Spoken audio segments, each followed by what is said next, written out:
So we're now going to state and prove the mean value theorem. So the mean value theorem supposes that f is continuous on AB and differentiable on the open interval AB here. And then, given this, it says that there exists at least a point C in AB such that the derivative of f at this point is equal to this quotient here. If we make a drawing here, we put our A here, our B here, and well, let's say this is f of A, and that would do something like this.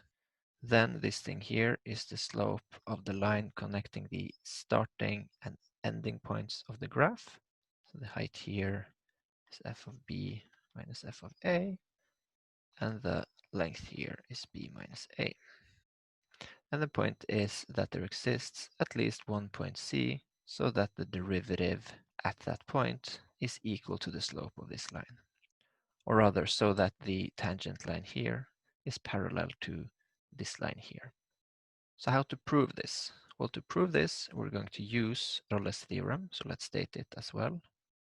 He says that if f is continuous on AB, differentiable on the open interval AB, and f of A is equal to f of B. Well, and we can put 0 here. I tend to do that. It's not necessary.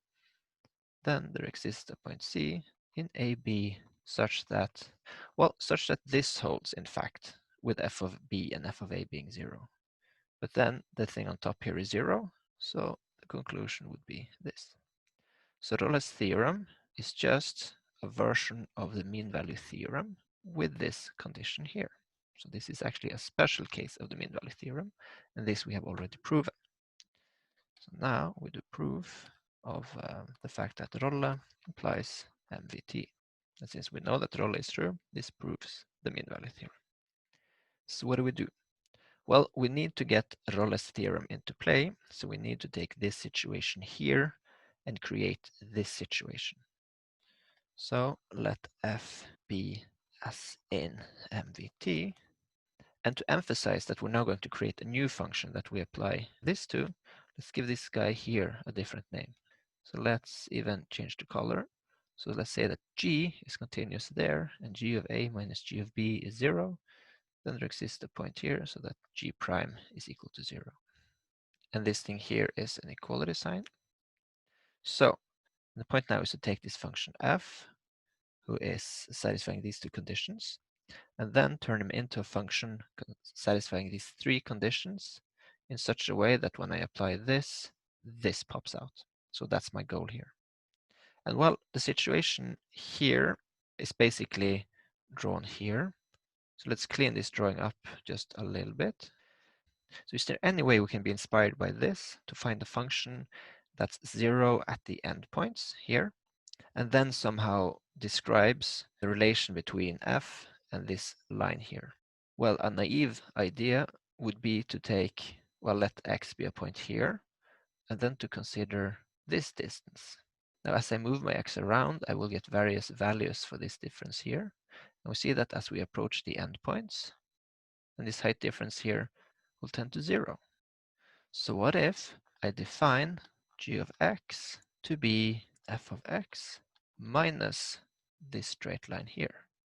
So what equation do we have for the straight line? Well, what equation do I have for a straight line going through 2 points like this? So an equation for a straight line, we can have equation y equals k x minus x naught plus f of x naught. So this would be a straight line through the point x naught comma f of x naught with slope k. So what slope does this line here have? Well, it has this as its slope. So I can put in the slope here like this. And then I do x minus x naught, but x naught should be a point that we know we intersect. And why not take this point, a comma f of a? So here we do a, and then we do plus f of a. And look at this. So since f is continuous and a straight line is always continuous, then g is continuous. And since f is differentiable on AB and a straight line is differentiable everywhere, this guy here is differentiable. So here g continuous on AB and differentiable on AB since f is. And moreover, by construction, we should be 0 at the endpoints, but let's verify this. So g of a is equal to f of a minus, let's just see what we get here. Well, now I get a minus a, so that's just 0. I get f of a here.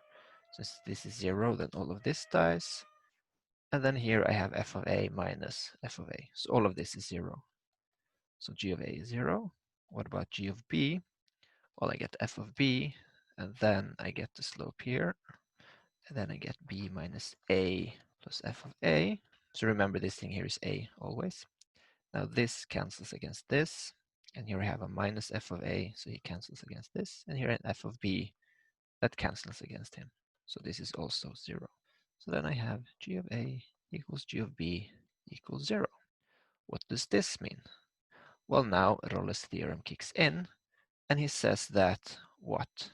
So by Rolle, there exists a point C in AB such that g prime of C is equal to 0.